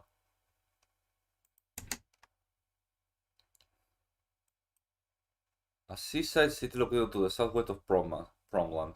Okay. Ely city would be here. In Skya. While this one is in Telisak. Monarchy in the northern land has been perennial political turmoil since the Persian War. Many Hurricanes have come from south to other countries such as Promlas, Isel, and Bretio. Some of them are stoic warriors who have melancholy temperaments of the snowlander. Hokurika is known for the extensive railroad. Before the 13th century, the Savoks developed a unique merchant custom here, which gradually evolved into railway station culture. It is not the most developed country in Thracia, but the most liberal ideas are nurtured under its severe situation. Terstofa, a small country in the southeast of Providence, the country is still reeling from the epidemic in 1538, which forced many refugees to leave their homeland. Initially, the epidemic seems to have spread among the upper class of Interstofa, infecting a large number of former nobles and merchants. Only those immigrants who left their homeland survived. Death zone. Is there anything about that?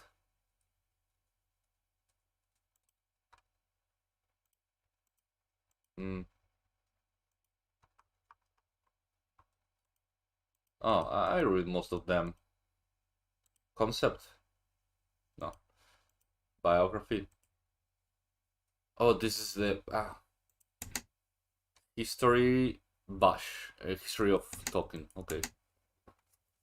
I was just checking a bunch of things. Parishioner 1. He did it. That in Stofan's camp. In the Stofan camp. That's your loved one. Why? Because he's a priest? No, because we're in a holy place, you fool. A chapel should be filled with the light of truth. All I speak the truth when I ask them in the Stofan's camp can never guide the faith. Oh, in the Stofans. Oh, yeah, the place I was reading about. Has no blood place, but he can do nothing besides hold his tongue. First Sandra and now his flock. The lies about Father Truna have spread far and wide indeed. I do wonder when the church will issue a statement. I heard it was Bishop Giel himself who made Truna Kashdosai to be a wandering preacher. You read that in the paper, the truth seeker, was it? Said he converted Truna to the West Erie without proper ceremony. See. Yes, that's her name. He's an expatriate, meaning he has no loyalty as it is. Even the bishop is falling under suspicion because of that. I don't think so. Perhaps Bishop Giel is not better than he. Oh. I heard they... an awkward heavy silence filled the space between the parishioners. Nobody wants to talk about it, especially in the church. Those words act like sharp shots at the chest of Caesano. In the presence of both True and his followers, a harsh slap on the face of the church. The young priest says nothing, fighting back with patience and calmness. When he comes to his senses, there's a few. Hey Ray, how are you doing? There are a few people remaining, but a bigger problem awaits him. Haiseno catches a glimpse of Bishop Giel, guiding through the thick cross with ease towards him. He couldn't stuff down the thoughts popping in his mind. Haiseno locks eyes with Bishop until they come face to face. When Bishop Giel bows his head to Haiseno, the confessor bows his hand to his chest. Bloody. We're honored by your presence, Bishop Godhrkar. I can't say that word. What a surprise. Haiseno. Dolores Giel, I guess. Bishop of the West Erie Church in Talisac, an old friend of Celt. He's a strict, serious, somewhat gloomy man who once was a doctor in the army. His right face has some scar to the poisonous gas. He has everyone to address him as Father Giel, probably because Dolores is a girl's name. Oof. The bishop turns and walks towards the library, making Haiseno hurry along after him. The voices fade away, leaving the little noise to disturb Haiseno's thoughts. Once inside the library, Haiseno loses his composure. What will you do about Turna? Trion. Questions my son. Fyong. Not the time, you eminence. You still think that of me as your child, then you know what concerns me. Tell me, please. Will let you speak of him? Firstar. Turna is in grave danger. Some are even calling for his execution. Surely no one knows better than you what hanging means to a priest, to a true devotee. I have thought you dedicated to serve all true and it's important, but it seems like you have forgotten it all. You haven't attended a curia in over 2 years. That's different and you know it. Haiseno slams the door. Oh, Necro, how are you doing? Haiseno slams the door shut, mindful in what wandering parishioners may hear at this argument. Mosom. Regardless, the case has cast a long shadow on the credibility of what true will show justice for the wrong signs. We have to find enough evidence to speak for him, which is also a Celt's desire. What does any of this have to do with my father? What does Celt Molnathan want this time? A crack of thunder is followed by a light rain that gently passes the rose glass windows of St.Godhrkar. I fuck my name. The bishop's aged hand hovers over the objects on Haiseno's desk. All papers read there, like unforgettable memories. Haiseno. Devotion and love, the first thing I taught you. The church wants to test the devotion of our priest, and your father needs your love and support. We must win the people back to our side in these tough times. Devotions? I have plenty more than any devotee or bishop. I have memorized the Holy Canon. If only I could pour them out in front of you, they would fill the sea like sand. Yet you speak of testing my devotion?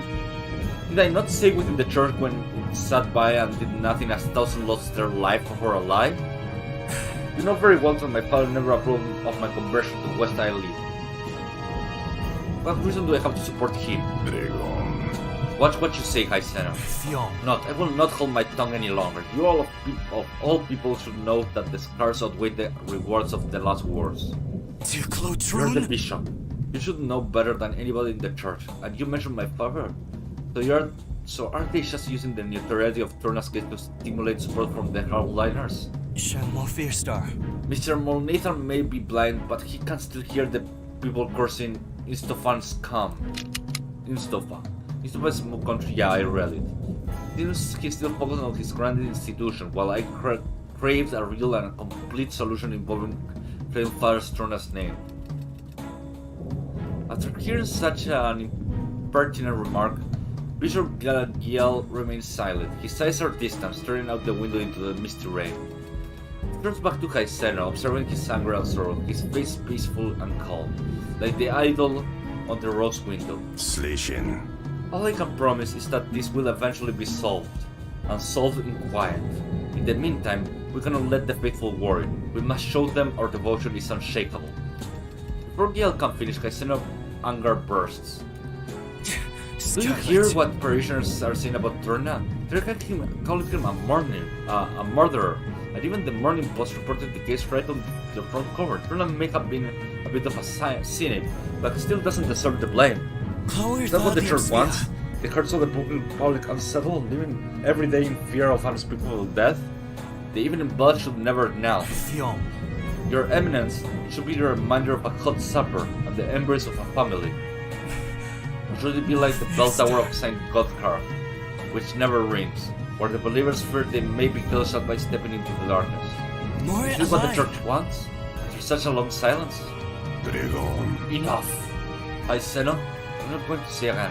If you still believe in the Holy See, then believe in it. Say it. Empty words. How can I have faith that it won't be just another excuse to do nothing? I thought you of all people would understand. Have you not no heart? You not something of devoted Prunais. He's innocent, please. Haseno shook his head sadly, looking wearily at Bishop's face. Yell is not young, but the left half of his face is wrinkled. The right is covered with scars, remnants of a war poison gas attacks. No matter how old Haseno is, still feels like a helpless, powerless child in front of the bishop. Haiseno. You must understand, Haiseno, that the church is powerful, but it's also weak. Countless of chains with the heavy statue. It is like putting the cart before the horse to save just one while the sacrifice is made.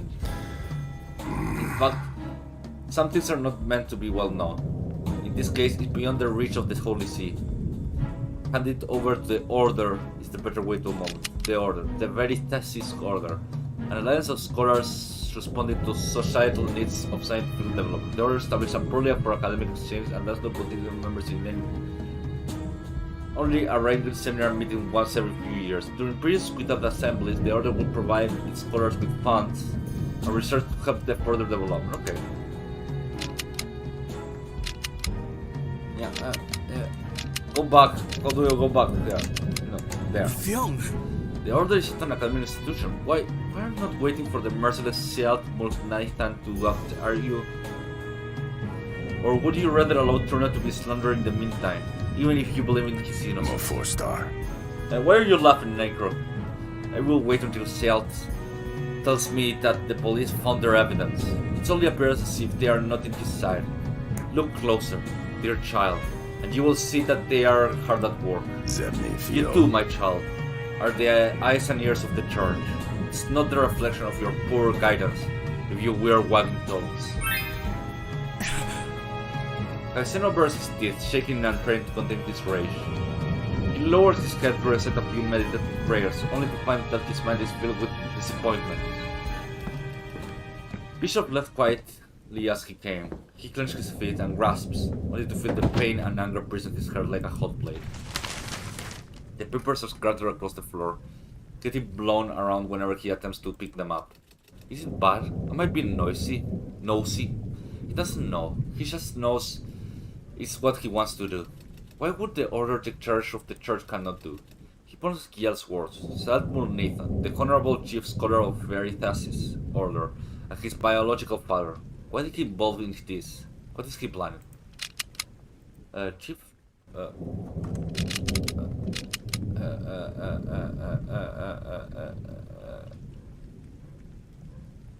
Okay, Necro.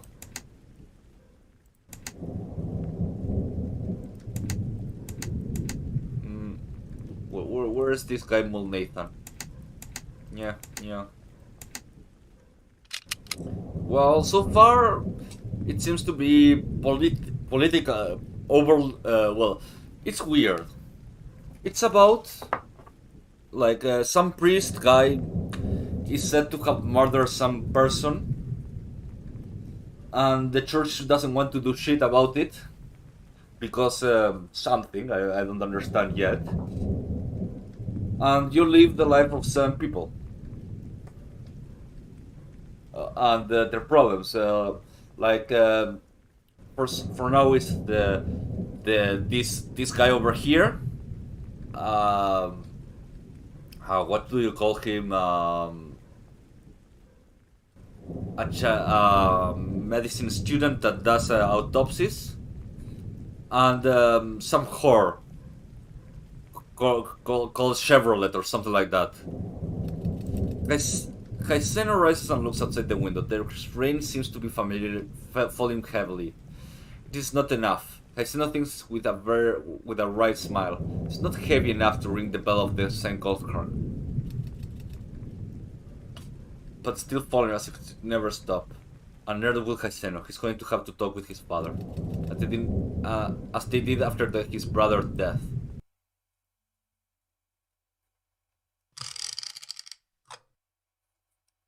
And now we can go with Chevrolet Fisher.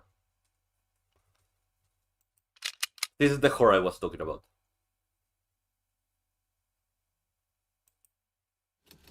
After a rather long journey, White's son Carr finally arrives at the Mentic Frontier Racecourse.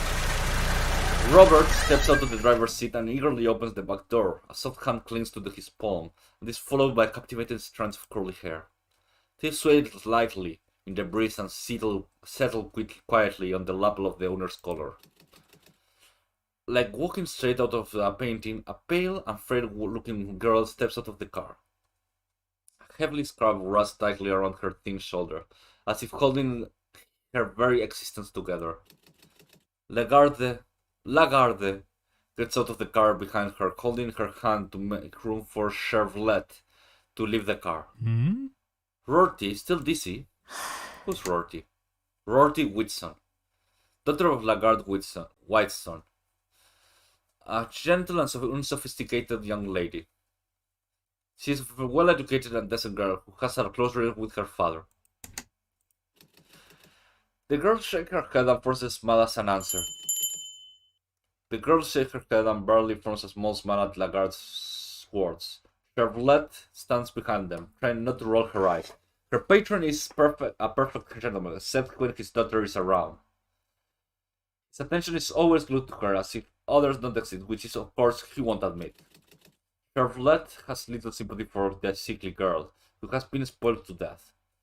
The girl knows how to please men, though not jealous of this skill. Chevrolet finds the girl's manners, shyness, and frailty hard to appreciate. If Rorty had been born where I was, she may not have survived childhood, Chevrolet thought coldly. But in any case, Lagarde wouldn't bring them all to such a remote place on a whim. Earclaw? Why have you come here, Mr. White's son? For your show, dear Chevrolet, we need to meet up with our co-operators. Confused, Chevrolet keeps her smile and drops the subject. What help do they need? She has no clue, but Lagarde is not a man of exaggeration. Chevrolet trusts him and knows he has a plan they must follow. A line. Is this your first time here? No need to worry. Enjoy the race with Rorty. Rorty raises her eyes, smiles at Chevrolet, but only gets a disinterested nod in return. A waiter greets them at the entrance, and they him follow towards the box office. Chinese translation there. Yellow Nambella Star. Please, this way, gentlemen and ladies. The race will start in an hour. Do you want to bet? All of our horses are exceptional. Each of them has a chance to be the winner. A ring too, Jeng. Which one do you like, Naughty Giant or Thunder? As the waiter chatters, Lagarde pulls a brochure and turns on Rorty with a smile. The girl hesitates for a moment and points shyly at a name on the label. Svenchen. Kashan. Kashan is a mountainous region of Spasi. Okay, mountains. Chevrolet's jaw drops. She has her face behind her punch, shocked at the amount of money Lagarde is dropping on a mere horse. The concept of betting on animals isn't new to her. A girl raised in the slum, but betting a drink on a chicken can compare to a small fortune Lagarde put down. After taking the bet, Lagarde looks calm, with neither gambler's reputation, nor the pain of having just spent so much.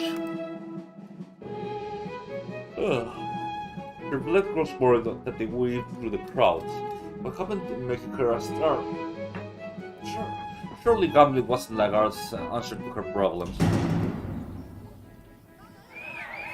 The world was behind the crimson wooden gate.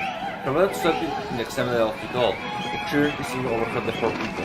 There are thousands of seats around The oval-shaped track that they were almost full. The shrieks and haggled tramplers become frenzy. When the bang of a gun sounds and scalded space on the race course, famous courses of various colors gallop forward. The cheers and cheers of the crowd send their heart fluttering. Never in her wildest dream did Charlotte imagine she would see something so grand. Her gaze falls on Lagar and Weston, who is in the well-trained suit. She's looking upon the race with disinterest. But the Charlotte eyes, she's gazing at the perfection. It's Lagrand's guiding hand that will lead her to be a queen. Mr. Weston. Before she can finish her sentence, she felt an icy glare coming from the section.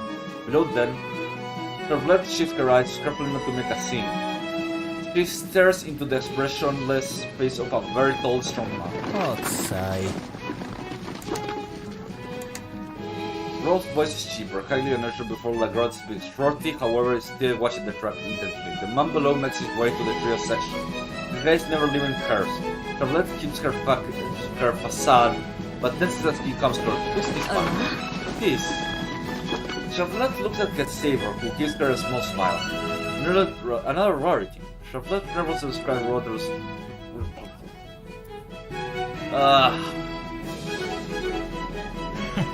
Charlotte, listen. Warnock. What? What kind of name is that? Holy shit, what kind of name is that for? Here.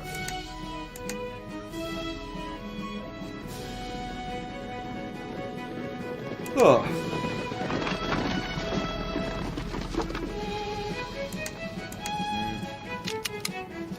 Then but the raw appearance of Let's world must be war for him as a bodyguard or right killer. It's a pleasure to meet you, darling. My name is Charlotte, I'm a singer. Rory doesn't make a song, only raising her hand, shining and reaching out to Warnock. The tall man takes her hand and gives her a soft Vestigia. The pleasure is mine. I have been heard greatly on from Mr. Whiteson. Charlotte furtively reads a neighbor. Warlock's words makes her resist him. He's not as stupid and disgusted as Rob, who always turns into a hungry animal when facing temptation. In opposition, this rough-looking Warnock's manner shows him cultivation and etiquette. Indeed, now, come and sit. There's something I need to discuss with you. Charlotte and Rory shifts over to this dude. I heard you took care of the lead singer. I talked to him. Not a problem. Mr. Farquhar is a very negotiable man. Cleffy. Pity that the Pearl of the Crystal is not. They are planning to use their freshmen.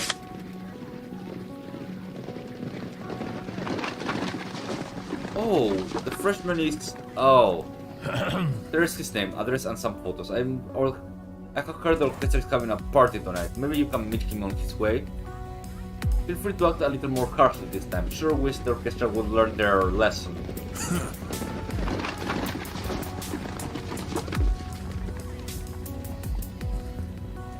Good, Charlotte. Star is rising. You can shine at the same time, can't they? Of course, I will make sure Mr. Fisher is the only singer that they can get by tomorrow.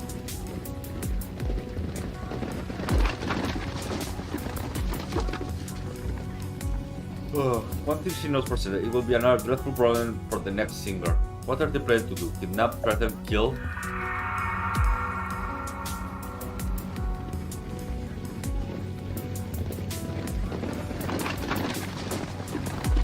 Oh, okay.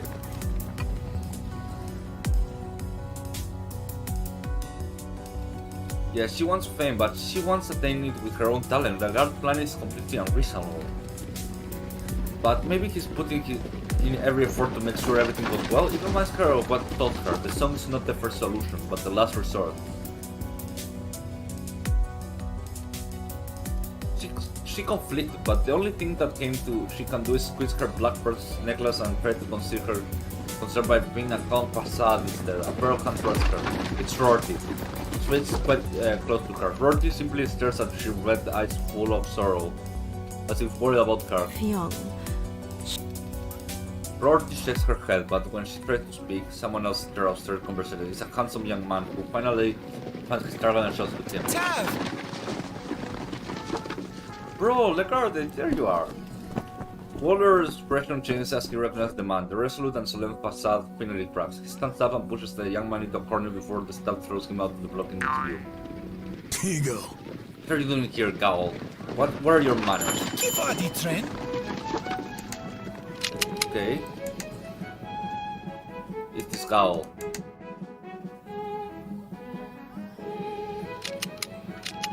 Okay. Huh? You call this greeting? It's Mr. Wyson to you, you idiot. Waller smacks his brother's head without hesitation. Gaul does not fight back, seemingly used to such reaction, and simply rocks his forehead. Mr. Wyson? And iron that into my brains, alright? What do you need? Why, I didn't spare you if you are trying to start something. Give Adi Oh, Trent. of course not. I'm trying to inform you that the most recent goods they are ordered will be done before Sunday. Okay, well done. Take it easy. Okay. Easy. That's great. Blah blah blah. Here you go. Don't fool around. Think about how to earn it before how to spend.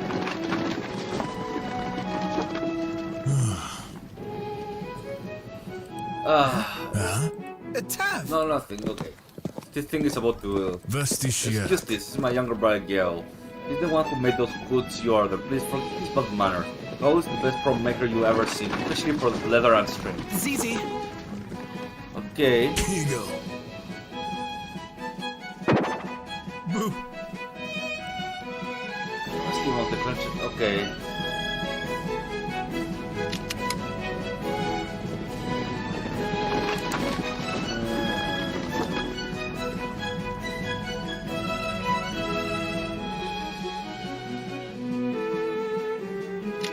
Yeah.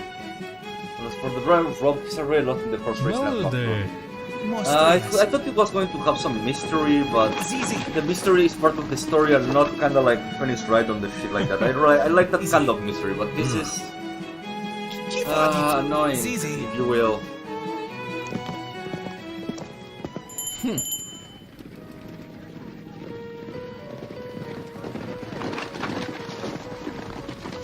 That fights. Huh? It's Sean. going to work, right? I'm going to be a star. Fine.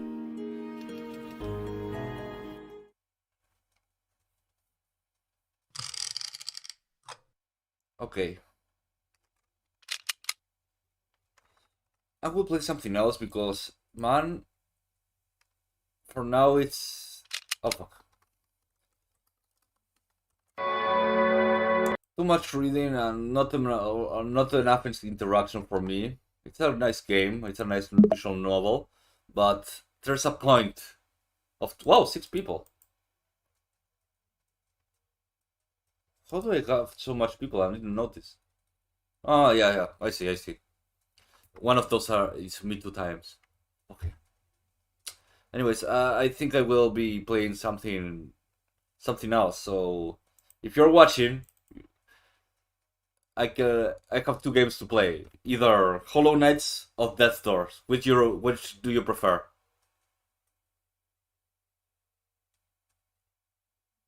Frank Poop.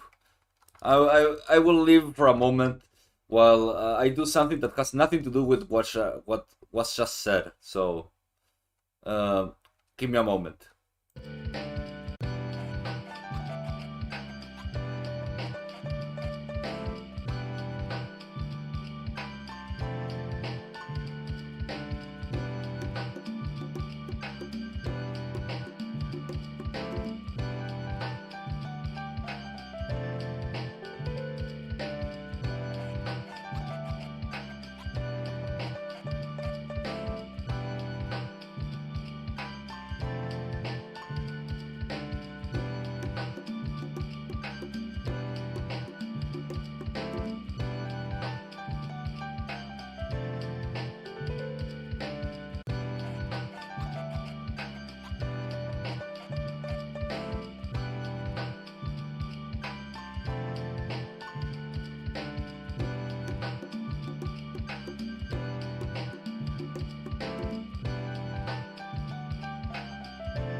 Okay, I'm back. I'm guessing nobody said anything, so I guess what we're playing is let's see Hollow Knight. No, I played too much Hollow Knight. Let's play Death Door.